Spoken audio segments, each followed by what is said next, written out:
I'm Jim Murphy, the newly elected president of the Tesson Ferry Township Republican Club, and I welcome you today to our first town hall meeting on What Do You Say? I don't know if we do need more gun control, but I think we need more enforcement of what gun control we already have. Part of the problem with this gun control issue is that we're allowing the opposition to set the language. We see these black rifles and they look scary and we think that they look like military rifles, but you hear them call it an assault rifle. Well, my rifle has never assaulted anyone. It can't get out of the safe and run down the street and commit an assault on someone.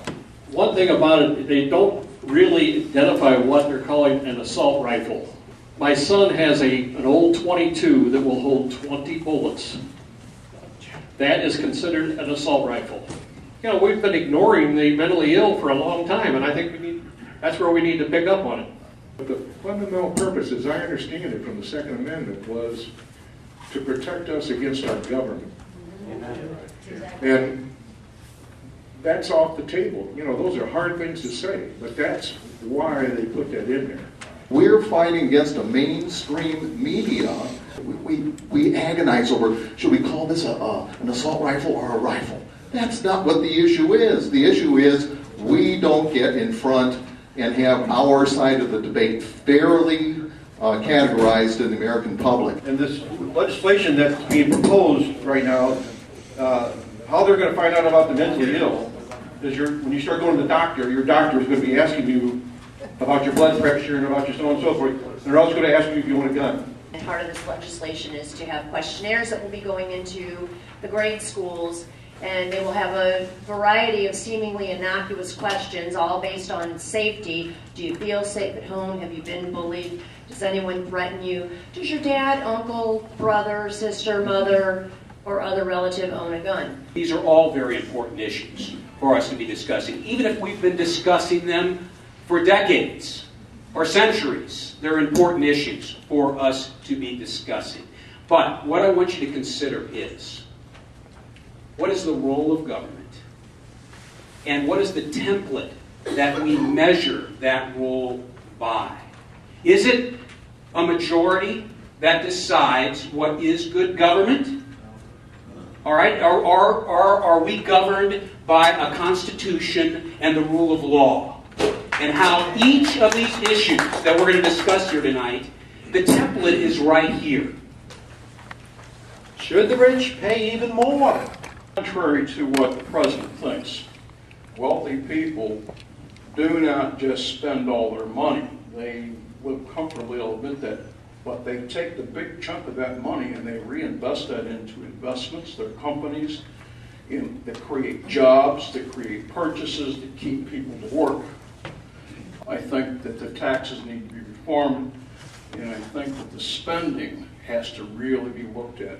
My comment is that we can talk all night long about taxes, gun control, military spending, etc., etc. Unless the Republicans can get their message to the uninformed voter, we're not going to get anywhere. The media is buying and supporting their lies. Should the rich pay even more? That is their argument. He wants to create class warfare. During the election, we heard the president talk about fairness, tax the rich, fairness. Well, I don't think it's really fair for 2% of our people in the country to pay 80% of the taxes. That's not fair. I'm 75 years old, and yeah, I've had a few jobs in my life, but I never got a job from a foreman. Why is this president dividing our country over being wealthy? If a man can make more money than me, I'll do it. Kind of reiterating what was said earlier, the message just has got to be simple, to the point, boil it down to how does it affect each individual. Like, I don't care if my boss pays more taxes. Well, what if your job is no longer there after he starts paying more taxes? One of the problems that we're up against with the message on the 1% paying more taxes is the people at the bottom of the totem pole have become very accustomed to the nanny state. We understand for government that empowers people. And I think government that empowers people is government that educates folks into becoming productive and taxpayers.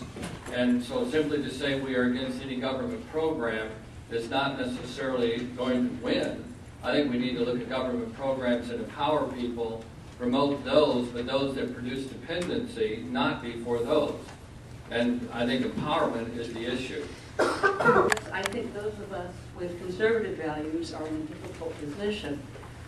This lady said, it's not our message. Our messages are good. Let's follow the Constitution. Let's be fiscally responsible. I think that it's interesting with a lot of welfare programs, and I'm also very much against corporate welfare, which we have, it's 2-to-1 spending corporate welfare to individuals, so I think that that's absolutely ridiculous, and I directly blame our legislators for that, both sides of the aisle. Set of checks and balances to see if you're getting WIC, SNAP, and food stamps, which are 3 different programs for food, or if you're getting medical, dental, and vision, which are 3 different services under the medical umbrella, that all these things add up, and you've got people that are getting $64,000 a year in services and assistance. The subject is military spending. It's interesting about the total dollars, but how many people are involved? Because I happen to know some people that are privates in the Army that have to apply for food stamps because they can't afford it. They're not getting a good salary. How many have ever run out of ammo when their clip is empty? Have you had the enemy come at you and you got an empty clip? How many of you had the belt on your gun empty? How many of you had the gun jammed, you can't clear it? How many of you have an airplane that's no damn good? I have. I've given 55 years of my life to the military, and I think they should be given everything they need.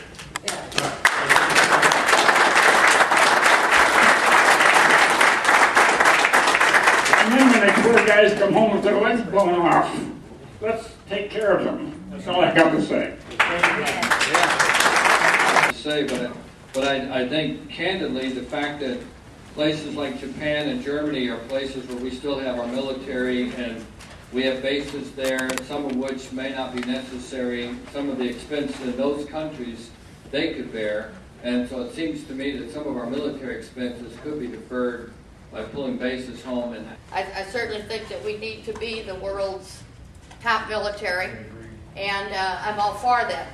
I just wonder if our military budget isn't a golden goose for some civilian companies. We sometimes hear about $1,000 toilet seats, and some kinds of if there isn't enough oversight sometimes. We could save a lot of money, but that's one of the things in the Constitution is to protect us. So I don't have a problem with spending. I just think, we need to follow the Constitution, and the military is part of the Constitution. Well, actually it says that we can have a standing Navy, but we can only raise an Army at wartime. Quoted Barack Obama when you were on the last topic, and the first line of that highlighted area under should the rich pay even more is, but we can't simply cut our way to prosperity. Well, Mr. President, we can't tax ourselves to prosperity either. The tax increases that are going to harm our economy by taking more money out of the private sector amount to about 6 days of spending.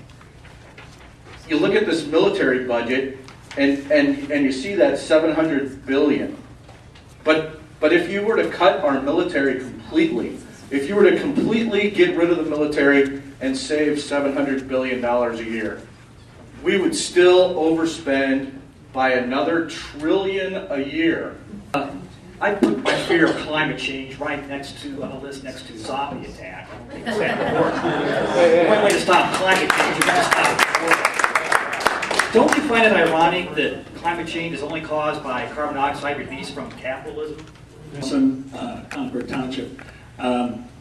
I believe that the Earth was created to be self-regulating, and I think we're very arrogant when we think that we can control climate. when we can't even control the weather for tomorrow? Right. My name is Maxine Schumacher. I came this evening to see what this meeting would be like because I'm a deeply disappointed Republican who was sure that there would be enough citizens in the United States to avoid having Barack Obama be a president for another 4 years. A year. Everybody needs, as our president says, to have some skin in the game. This is what has to be done. The people need help. And we need to help ourselves by helping our candidates and getting out there, writing a check, putting a sign in the yard, knocking on doors, doing anything and all that you can. Learn from November that putting that sign in your yard and saying, ooh, that feels good, and then going out and voting, that is not enough.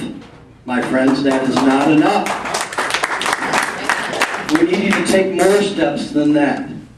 One big issue. There's a lot of bullet points here on basically religious rights, and I'm going to open them up to any of them. By some of these arguments, because we're taken down a long and lonely road, and sometimes we're vindicated and other times we look like raving fools. But the fact is, it's time wasted when it could be time better spent on another issue. Let's not get really lost. Yes, they're important, and of course it's near and dear to my heart. I'm a Christian, and I'm not going to turn my back on that. But I also have to look at what's happening in my country. I mean, the spending, out of control. We don't even have sound money. I mean, every time they print money, we owe more. So I'm having a real big issue getting lost in, gay marriage. I don't care. So the question is a lot of these changes that we're going to have to make in society in order to make right to life matter, for all of the religious freedoms to merit, are really changes in the heart. They're not intellectual changes that political parties can change. It's really the jobs of the churches to do this, and I don't think they're doing the job for it. Right. But what my question is are these issues that we should be falling on the sword for? No. Go back and forth to England. I'm a pastor, by the way, so a lot of this does relate to where I'm at. Okay, and I travel, I have good friends in England, and Catholic Charities is shut down in England because the government would force them into placing children in with gay or lesbian couples. Now, regardless of the morality issue, which I do think churches should address and not the civil government, that's where churches and government need to interact in separate spheres, you will have an issue that affects your culture in many ways in your education system issue. That's a very difficult issue to address without being labeled prejudiced or homophobic or hateful or worse. But it has profound implications on everyone. To me, this illustrates the biggest problem with our party. We've got to set some priorities. Right. I'm sorry, Pastor and everybody else. I am sick to death of every election. It's gays and abortion. Yeah. Gays and abortion. If we don't get our fiscal house in order, there's going to be nothing else left. We don't have a lot of young people here. Now we have some a lot younger than me. But I think we should start right now looking into that issue. I'm Catholic, I'm conservative, I'm very active in my parish. And I just wanted to mention that because I'm trying to tie a few of the comments, these last comments together. It's a fact. And I think if we want to encourage young people to be active in the party, then we also have to be compassionate and understand their worldview as well. And I tie that to the discussion about religion and gay marriage and homosexuality and abortion and all of those issues. The younger generation does have very distinct opinions and has had different life experiences than we had. So I think we really have to, as we've heard, talk about what are our high priority issues, and then the concept of messaging with compassion, reaching out with compassion. First of all, we as Republicans and conservatives have nothing to be ashamed of as to what our positions are. We have good positions, we have solid positions, we have positions that have helped build this nation. When Jimmy Carter was in office, we were all wearing sweaters because the best days of America were behind us. And a wonderful guy came out of the west in the sun, and he raised our spirits and raised our thoughts and said, this is America, folks. We didn't lose it all. We can win it all back. We just have to work hard at it because we're Americans and that's what we do. So on that Thank you for coming. Thank you, Jim. Thank you.